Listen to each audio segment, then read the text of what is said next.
Salam dan bahagia teman-teman. Dalam video pembelajaran kali ini kita akan belajar bersama mengenai jenis-jenis pertanyaan di dalam wawancara serta fungsinya. Kita tahu bersama, tanpa ada pertanyaan tentu tidak akan muncul jawaban atas pertanyaan. Lalu bagaimana terjadi proses wawancara? Nah, hal itu menunjukkan pentingnya menyusun pertanyaan-pertanyaan beserta strateginya agar kita mencapai tujuan ketika melakukan sebuah proses wawancara. Sebelumnya, mari kita bahas mengenai karakteristik pertanyaan di dalam sebuah proses wawancara. Pertanyaan sebagai sebuah alat di dalam wawancara yang digunakan untuk mengumpulkan sejumlah jawaban. Pertanyaan tidak memerlukan kalimat lengkap. Di dalam sebuah wawancara, hanya membutuhkan pernyataan verbal atau non-verbal yang mengundang jawaban ataupun respon. Pertanyaan wawancara memiliki jenis dan karakteristik yang memungkinkan pewawancara untuk melakukan tugasnya secara efektif dan efisien. Terdapat beberapa jenis pertanyaan di dalam wawancara. Yang pertama adalah pertanyaan terbuka, yang kedua pertanyaan tertutup, dan yang ketiga adalah pertanyaan yang bersifat primer serta probing. Mari kita bahas satu persatu. Pertanyaan terbuka adalah pertanyaan yang mengundang subjek untuk terbuka memberikan respon. Pertanyaan terbuka mendorong subjek untuk berbicara, menentukan sifat, jumlah informasi, serta kerelaan untuk memberikan informasi. Pertanyaan terbuka juga dapat mendorong subjek untuk termotivasi memberikan jawaban panjang, rinci, serta mungkin saja disertai intensitas perasaan atau emosi. Namun demikian, pertanyaan terbuka memiliki beberapa kelemahan-kelemahan. Yang pertama, pertanyaan terbuka menghabiskan banyak waktu dalam satu pertanyaan wawancara.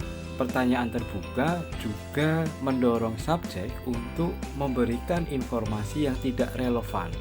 Biasanya ketika kita menyampaikan pertanyaan terbuka, jawaban dari subjek akan cenderung panjang dan bertele-tele serta akan menimbulkan kerumitan tersendiri di dalam proses perekaman dan analisisnya. Contoh dari pertanyaan terbuka sebagai berikut. Contoh ini ketika wawancara kerja. Misalnya seorang pewawancara bertanya kepada interviewee atau calon pelamar kerja di perusahaan tersebut dengan pertanyaan, ceritakan pengalaman Anda di perusahaan tempat kerja sebelumnya. Atau, apa yang Anda lakukan saat perusahaan Anda mengalami krisis?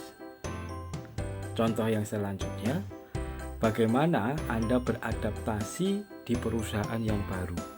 Sedangkan untuk pertanyaan tertutup adalah pertanyaan tertutup, responnya kemungkinan akan tertutup bagi orang yang diwawancara karena biasanya hanya dapat memberikan jawaban yang terbatas. Pertanyaan tertutup juga memungkinkan pewawancara memberikan banyak waktu yang singkat, jawaban yang mudah dianalisis serta ditabulasi. Nah, hal ini tentu saja keuntungan bagi si pewawancara ketika menggunakan pertanyaan tertutup. Selain itu, dengan menggunakan pertanyaan tertutup, pewawancara dapat mengontrol panjang jawaban dan memandu responden untuk spesifik dengan jawaban yang diperlukan. Tetapi, pertanyaan tertutup juga memiliki beberapa kelemahan. Yang pertama, informasi yang diberikan terbatas sehingga membuat seorang interviewer harus mengajukan pertanyaan lagi agar mendapatkan informasi yang diinginkan. Kelemahan yang selanjutnya adalah interviewer akan dituntut menjadi lebih banyak aktif berbicara sehingga di dalam proses wawancara kesan yang muncul adalah kurang interaktif karena sedikit informasi yang bisa dipertukarkan. Sebagai contoh untuk pertanyaan tertutup di dalam sebuah wawancara kerja, misalnya seperti ini. Apakah Anda nyaman bekerja di sini? Tentu jawabannya hanya ada dua, nyaman atau tidak. Contoh yang selanjutnya, apakah Anda menggunakan bus untuk berangkat ke kantor? Tentu juga jawabannya terbatas, hanya ada dua, ya atau tidak. Terakhir, apakah Anda menyukai pekerjaan Anda saat ini? Tentu jawabannya hanya ada dua, ya atau tidak. Jadi, karakteristik dari pertanyaan tertutup adalah pertanyaan yang menimbulkan respon jawaban terbatas. Bisa dikatakan respon jawaban hanya seputar iya atau tidak. Selanjutnya, mari kita bahas pertanyaan primer. Pertanyaan primer adalah pertanyaan utama yang bertujuan untuk memperkenalkan topik. Pertanyaan primer dapat berdiri sendiri bahkan ketika di luar konteks. Sebagai contoh, ceritakan tentang kondisi keluarga Anda saat Anda di PHK. Pertanyaan ini memperkenalkan topik mengenai pengalaman dari interviewee ketika di PHK di perusahaan yang lama. Lalu apa yang disebut dengan pertanyaan probing? Pertanyaan probing adalah pertanyaan yang berusaha untuk menemukan informasi tambahan secara lebih detail dan rinci dari pertanyaan utama atau pertanyaan primer. Pertanyaan probing bisa disebut juga sebagai pertanyaan sekunder. Pertanyaan probing bisa berupa pertanyaan terbuka ataupun pertanyaan tertutup. Pertanyaan yang bersifat probing digunakan ketika informasi yang diberikan oleh interviewee atau subjek dirasa masih samar, dangkal, dan tidak lengkap. Selain itu juga kurang relevan ataupun tidak akurat. Ada beberapa jenis pertanyaan probing yang digunakan oleh interviewer. Mari kita bahas satu persatu. Yang pertama adalah silent probe, yaitu penggunaan sinyal nonverbal untuk menunjukkan rasa hormat dan minat atas respon subjek. Sebagai contoh misalnya menggunakan kontak mata, anggukan, serta senyuman.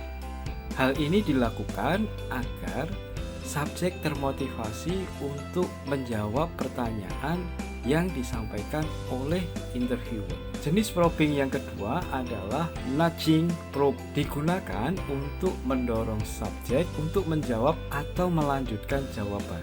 Jenis probing ini digunakan apabila silent probe gagal dan menggunakan kata-kata yang singkat. Sebagai contoh, baik, lalu, jadi, dan. Nah, penerapannya di dalam wawancara sebagai berikut. Saya mengerti, lalu, atau saya mengerti, jadi. Jenis pertanyaan probing yang selanjutnya adalah clearinghouse. Probing jenis ini digunakan untuk menemukan informasi penting dari suatu topik masalah.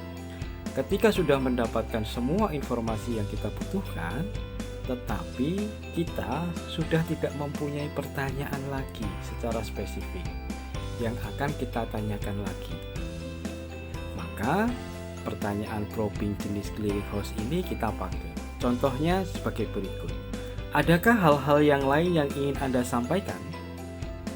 Jenis probing yang selanjutnya adalah informational probing. Pertanyaan probing ini digunakan untuk membongkar jawaban yang masih samar serta dangkal.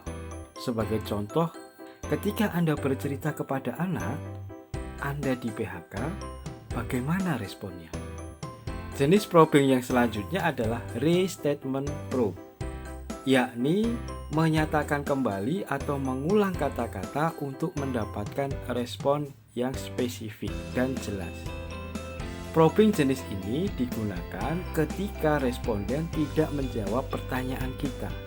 Kita bisa mengulangi pertanyaan dengan lebih menekankan pada poin yang kita maksud. Sebagai contoh misalnya, saat suami Anda panik, lalu bagaimana respon anak Anda saat tahu Anda tidak kerja lagi? Oke, dapat ya? Oke, mari kita lanjutkan jenis yang selanjutnya. Jenis probing yang selanjutnya adalah reflective probe, yaitu berfungsi untuk memverifikasi dan melakukan klarifikasi untuk meyakinkan bahwa kita sudah betul-betul memahami jawaban dari responden. Sebagai contoh seperti ini. Jadi, saat itu anak Anda menangis saat mendengar berita PHK dari Anda, apakah betul?